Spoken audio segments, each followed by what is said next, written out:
Dân thai rau tla leng vela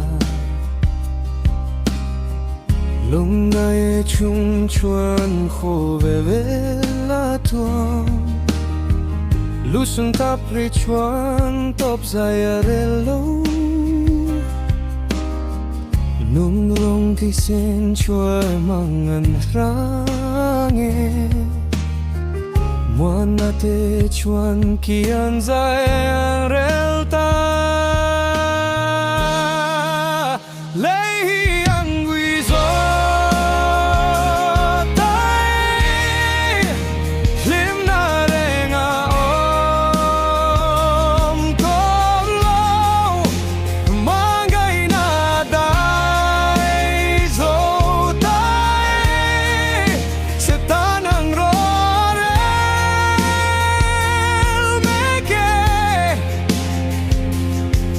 Mwana om lo muhil po ahunta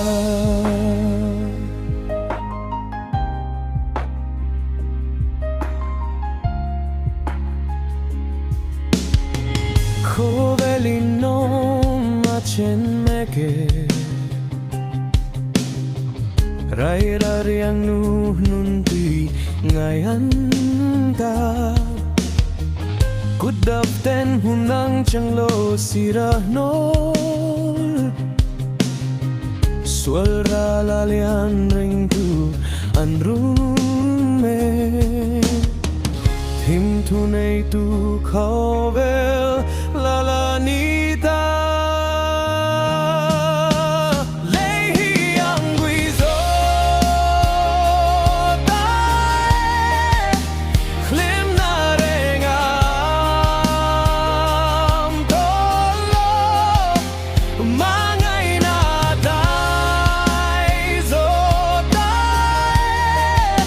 Setanan rore meke Mwana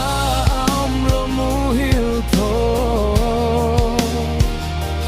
ahunta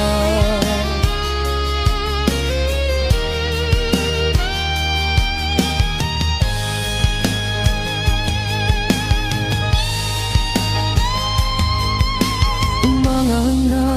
dai zo tai thobin harru